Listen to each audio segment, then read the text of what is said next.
quem é essa mulher? Inclusive o Stefanovic diz assim, tanto a mulher que se assenta sobre a besta, como a mulher que é descrita em Apocalipse 12, que se assenta sobre a besta é Apocalipse 17, né?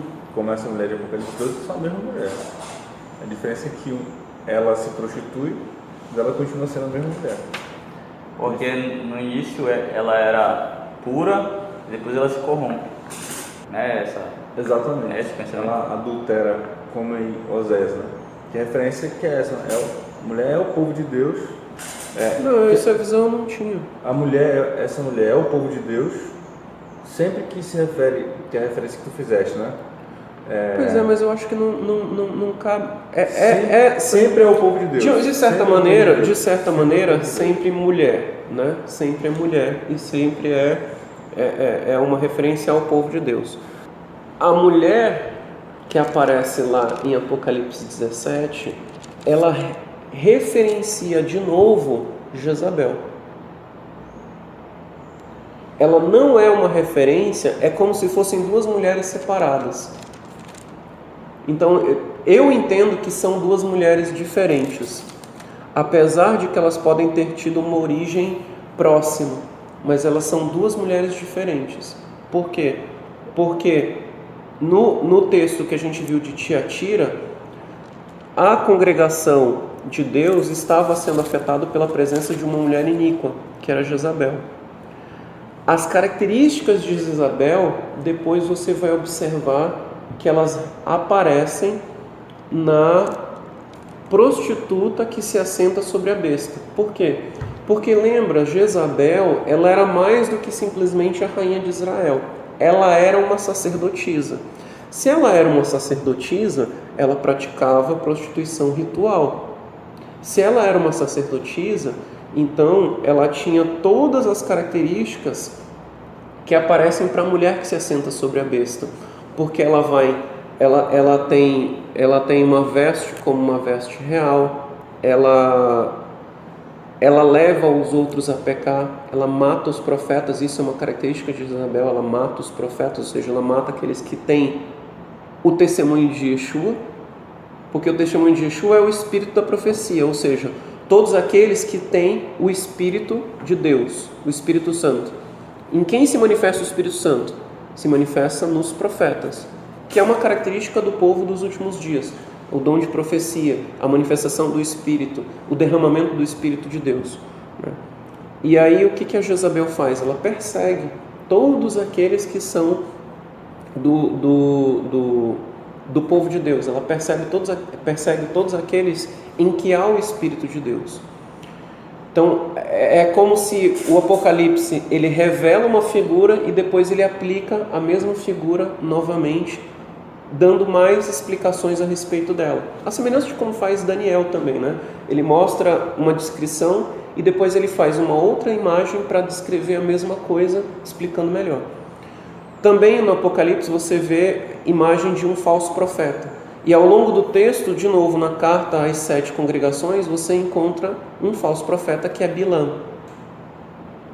E qual é o papel de Bilã? O papel de Bilã, ele faz a mesma obra que faz Jezabel. A descrição da obra de Jezabel ela faz com que o povo se prostitua e cometa idolatria. E quando você vai ler a descrição de Bilã, diz que Bilã foi aquele que fez com que o povo comesse sacrificados aos ídolos e praticasse a prostituição, ou seja, idolatria e prostituição. Bilã, o profeta Balaão. Balaão. Então é a mesma... E aí depois você tem lá no texto que você tinha uma besta, o dragão e o falso profeta. Então é como se fossem referências aí do texto, referências para você entender quem são essas figuras. Não que historicamente seja a mesma figura, até porque o Balaão que aparece no texto das 7 congregações, ele nem existia.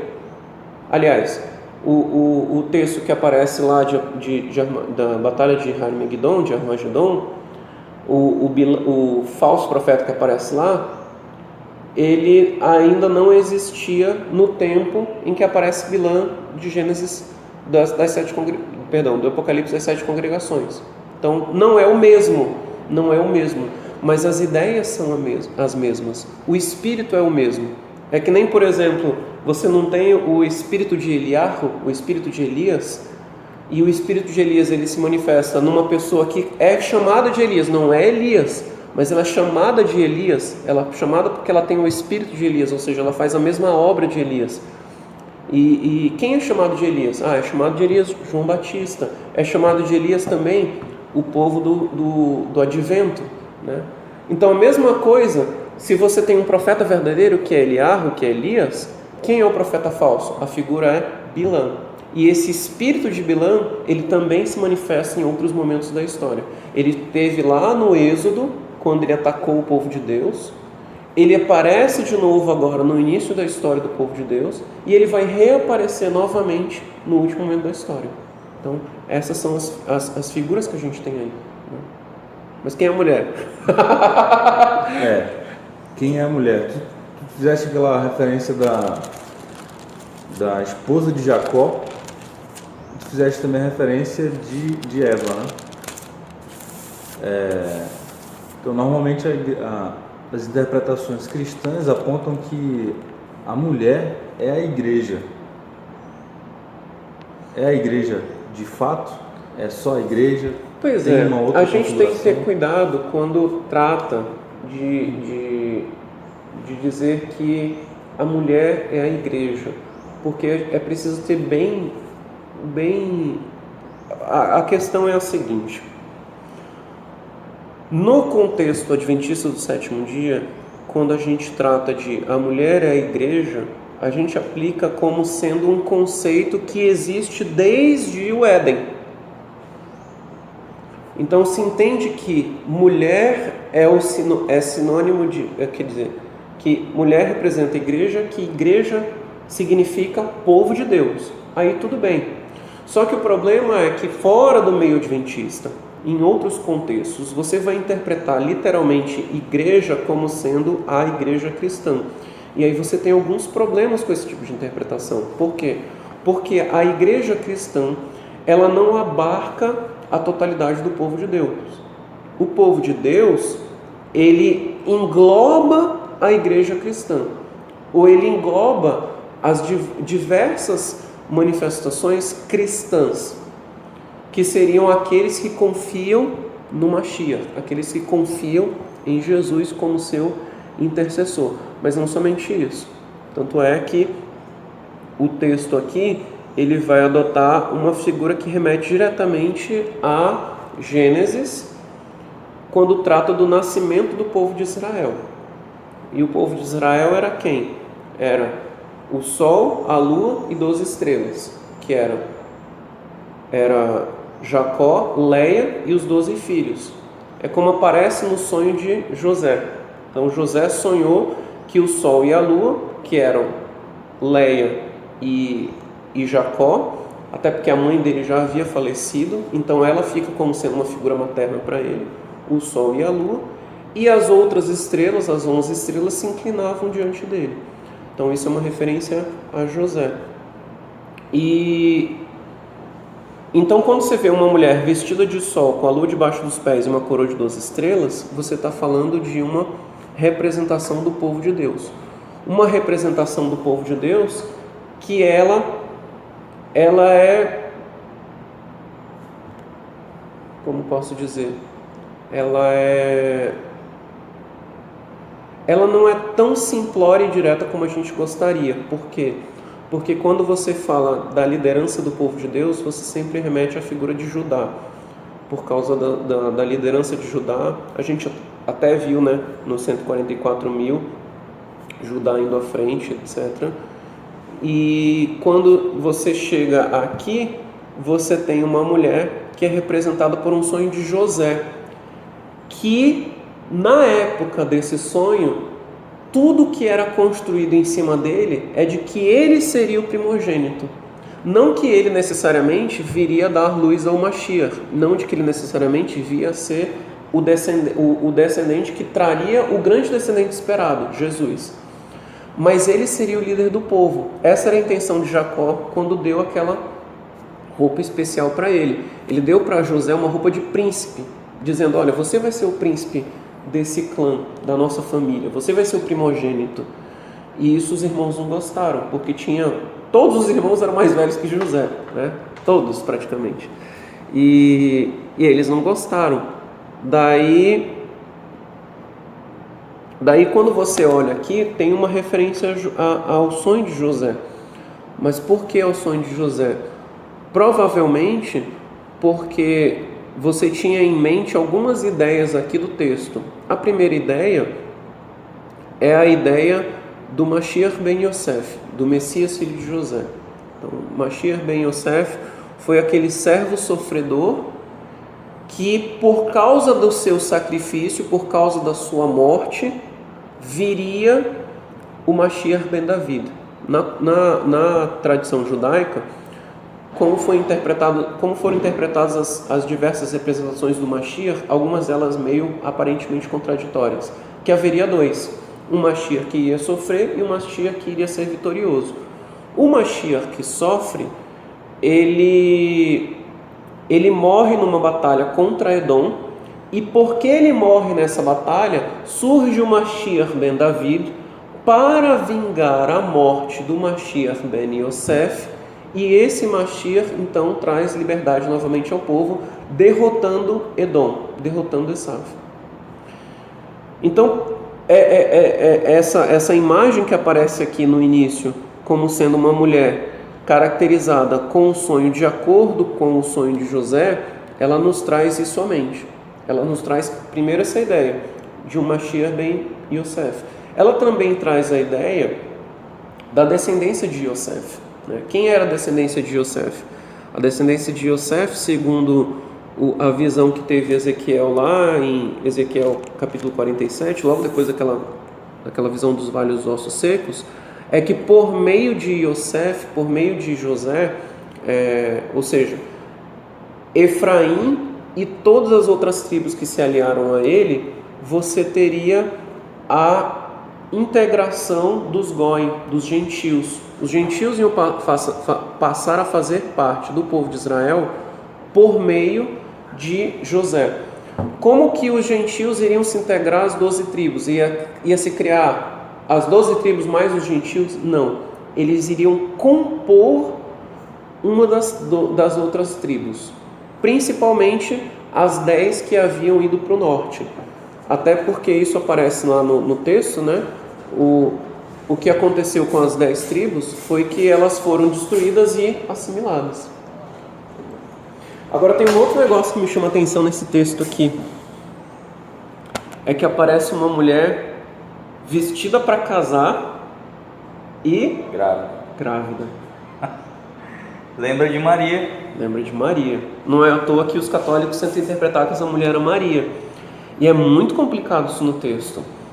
Em qualquer cultura é uma circunstância muito, muito complicada. Mas é muito complicado. Em qualquer cultura, você está nessas circunstâncias. Nessa circunstância, é uma mulher que está pronta para casar e está grávida. A mulher vestida de sol. Aonde que eu tô pronto para casar? A roupa ela tá vestida dela, de sol. Ela está vestida de sol, com a lua debaixo dos pés, uma coroa de 12 estrelas. Isso aí é veste para casamento. Pra mim não parece. Isso é uma descrição apenas para lembrar de quem é o povo. É uma mulher vestida para casar. Tanto que o noivo chega depois. No fim de Apocalipse você tem um noivo chegando para o casamento. Tudo bem, e ela casa. Mas tá E ela casa. Só que o problema... Porque aonde tu chega nisso, tu vai chegar na interpretação católica. Não chega na interpretação católica. Não chega na interpretação católica. Você chega a um outro tipo de conclusão. Qual é o tipo de conclusão? É que existe uma simbologia da mulher que gera um filho que não é do marido. Quando que ela aparece pela primeira vez? Mulher que gera um filho que não é do marido. Só lembro Maria. Eu tava falando. Sara era estéril.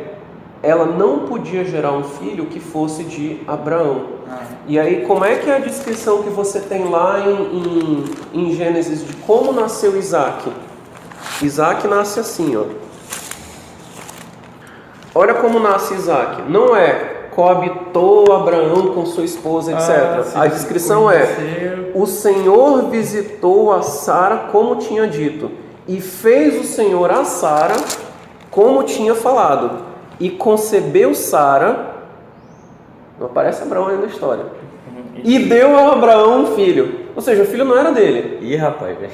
Não, o filho era dele, a gente sabe, por outras questões que não estão no texto, nesse texto literalmente, que o filho era dele. Mas esse texto isoladamente considerado, ele transmite uma ideia como se o filho não fosse dele, como se fosse um filho gerado pelo Espírito. Entendi. E não somente Isaac.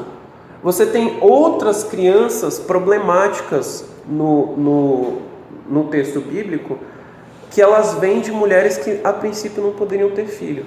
Uhum. E Deus dá um jeito para que essas mulheres engravidem e tenham filhos. Os descendentes dessas mulheres aí, que não podiam ter filhos, todos eles são figuras que de certa maneira representam aquele cumprimento de Gênesis 3,15. Ou seja, um filho gerado de maneira especial, uma semente da mulher. E de novo, o homem não está nessa história aí, é a mulher. Então a mulher grávida, ela é símbolo na Bíblia de esperanças messiânicas. Ela traz essa ideia de uma geração de Deus para a solução do pecado, que é a esperança messiânica, exatamente. Então por isso que no Apocalipse 12 aparece uma mulher pronta para casar e ela está grávida. Mas se ela está grávida, ainda não casou, então o filho não é do marido. De quem é esse filho? Esse filho é um cumprimento messiânico. Entendeu? A mulher está pronta para casar, mas está grávida. Né? Mas tu falaste, existiam vários messias nessa forma. O Sansão, a mulher de Manoá não podia ter um filho. Deus aparece, promete e um filho. E Sansão também é... Mas, então, não sei se tu chegaste a comentar já, então, que a mulher, portanto, é uma representação do povo.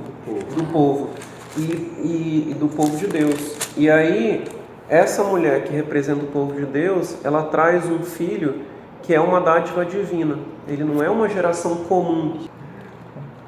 Então, pastor, nós estávamos perguntando. Pois é, eu estava conversando com eles também, uma questão que aparece no texto, mas não de maneira clara, que me chama a atenção. Por que essa mulher ela é caracterizada a partir de um sonho de José? Parece assim que, e isso é engraçado, né? Teve num outro texto, foi do Apocalipse também, é uma visão um pouco... João vai abrir o livro, ele diz assim, quem vai abrir? É o leão da tribo de Judá. Aí aparece um cordeiro, um cara de morto, que vai abrir o selo, né? Então você tem uma expectativa, o leão. Aí aparece um cordeirozinho, que é o animal mais manso que tem. Esse é o leão da tribo de Judá, ou seja, não é um leão. E ele é apresentado como sendo da tribo de Judá. E agora, você tem uma imagem que parece que está tratando para ti a respeito do Mashiach ben Yosef, porque é uma mulher grávida, caracterizada de acordo com o sonho de José. Sim. E ela tem um filho, só que ele quebra a tua expectativa, porque esse filho não é o Mashiach ben Yosef, porque a imagem que aparece nesse texto aqui, em nenhum momento é a imagem do sofredor. Não, aonde tu diz? Nesse texto. Ah, tá. Apocalipse 12. Sim, aparece. Ela já aparece como sendo o que traz com cetro de ferro para reger as nações. Sim, tá, que inclusive me faz lembrar a bênção de Jacó, né? O Shiló. O cetro não se apontará. O cetro entre as pernas de Judá. Aí o que acontece? Pois então você espera que seja um Mashiach ben Yosef, mas na verdade é um Mashiach ben David já. Por quê? Porque uma vez que ele vence a morte, ele já se torna vencedor absoluto. Então não há essa grande expectativa de que só um dia Yeshua vai ser de fato Mashiach ben David. Não, desde o momento em que ele morre e ressuscita, ele já é Mashiach ben David.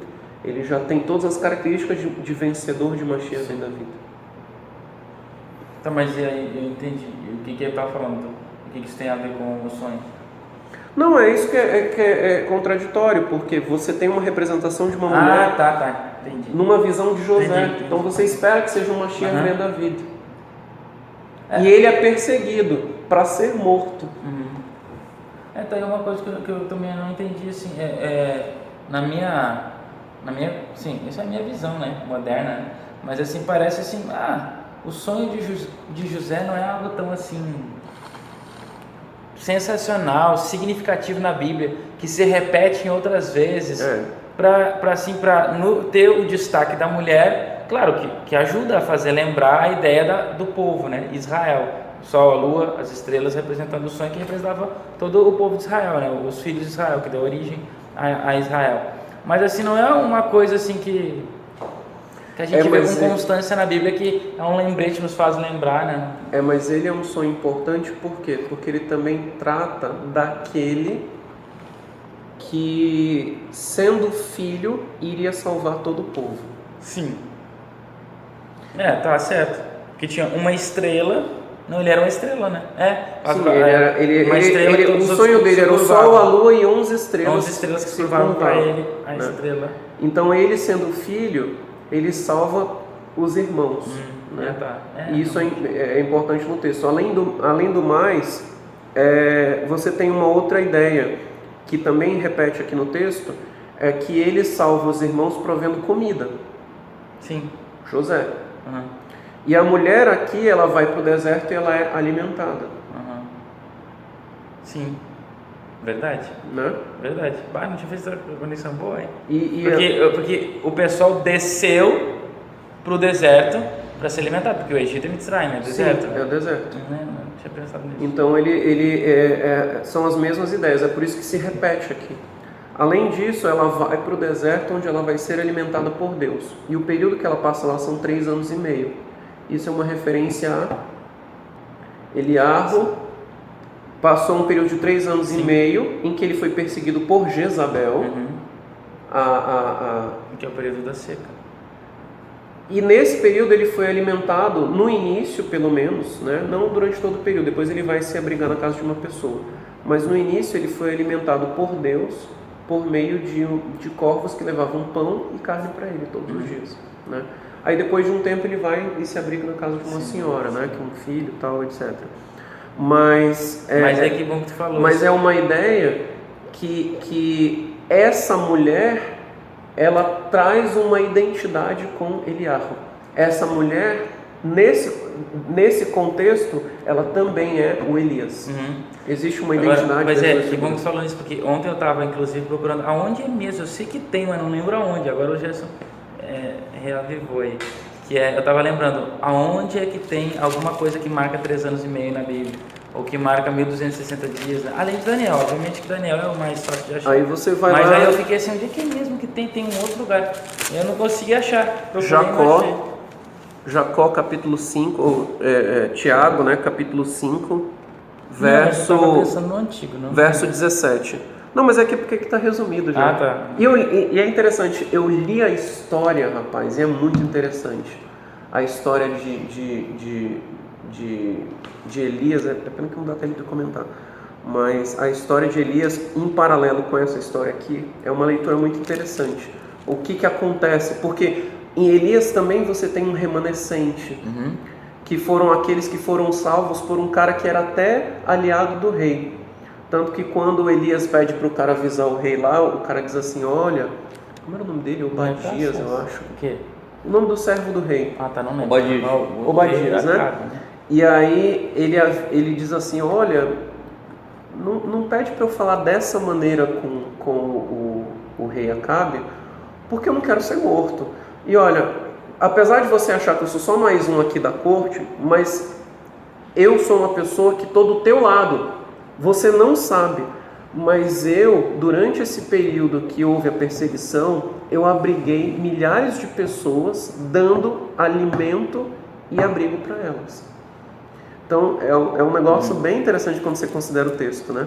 Que é o que inclusive foi até um dos problemas que Elias enfrentou. Quando Elias enfrenta toda essa perseguição, ele acha que está sozinho. E Deus diz para ele: olha, não é só você não, eu preservei alguns milhares aí. Mas assim, lá em Tiago 5,17, Elias era homem sujeito às mesmas paixões que nós, e orando pediu que não chovesse, e por 3 anos e 6 meses não choveu sobre a terra. E orou outra vez, e o céu deu chuva, e a terra produziu o seu fruto. Então, aí está lá em 2 Reis, né, a história de Elias, que aí aparece esse período em que ele vai, por 3 anos e meio, ficar sem chover na terra. E no início, quando ele sai fugindo da perseguição por Jezabel, que é a mesma figura que aparece aí no Apocalipse, ele vai se abrigar num local designado por Deus e Deus o alimenta. Eu acho que é por 1 ano, assim, Deus o alimenta. Mas é um período assim, de tempo que ele o alimenta, e depois de um tempo ele sai e vai procurar aquela viúva. Mas o alimento, ele não é alimentado depois de vir a chuva? Não. Ele sai, procura o texto aí. Prepara 3 horas de podcast aí, mano. Ele sai, eu não lembro qual é o texto. Então eu tava pensando nisso. Eu tava lendo hoje. 2 Reis 17. Hoje ou ontem? 1 Reis 19. Não, primeiro? Não, 1 Reis 17, verso 1. Então, viu? Então Elias o Tisbita, que habitava em Gileade, disse a Acabe: vive o Senhor, Deus de Israel, em cuja presença estou, que nestes 3 anos não haverá orvalho nem chuva, senão segundo a minha palavra. Depois veio a palavra do Senhor dizendo: retira-te daqui, vai para a banda do Oriente e esconde-te junto ao ribeiro de Querite, que está ao oriente do Jordão. Beberás do ribeiro, e eu tenho ordenado aos corvos que ali te sustentem. Partiu, pois, e fez conforme a palavra do Senhor. Foi habitar junto ao ribeiro de Querite, que está no oriente do Jordão. E os corvos lhe traziam pão e carne pela manhã, como também pão e carne à tarde. E ele bebia do ribeiro. Mas, decorridos alguns dias, o ribeiro secou. Porque não chovia. Porque não tinha havido chuva na terra. E aí é que ele vai lá com a viúva para se abrigar com ela. Estou confundido porque eu lembrava que ele tinha ficado com medo de Jezabel e fugiu depois da... Aqui, ó. E aí eu achei que era aí que ele tinha sido alimentado. No capítulo seguinte, né, no capítulo 18, verso 3. Acabe chamou Obadias, o mordomo. Ora, Obadias temia muito ao Senhor, pois sucedeu que, destruindo Jezabel os profetas do Senhor, Obadias tomou 100 profetas e os escondeu, 50 numa cova e 50 noutra, e os sustentou com pão e água. Então essa é outra figura que é interessante aí do texto, que é a figura de Obadias. Mas acho que não há referência dela no Apocalipse. Que relação existe aos 3 anos e meio desse ministério de Elias, fazendo fechar os céus, com o ministério de Jesus? Que também foram 3 anos e meio, né? 3 anos e meio. É porque os 3 anos e meio eles têm uma relação com a ideia de uma tribulação, né? Então, de Yeshua ele veio, num momento de tribulação, ele veio trazer salvação, né? Esses 3 anos e meio. Mas tu vê que 1260 dias, né? É tribulação o tempo todo, o povo que sofre. Mas ao mesmo tempo é preservado, porque ele sofre, mas não morre. Que é o que é a promessa de Deus. Vocês vão sofrer durante 3 anos e meio, mas eu vou estar com vocês.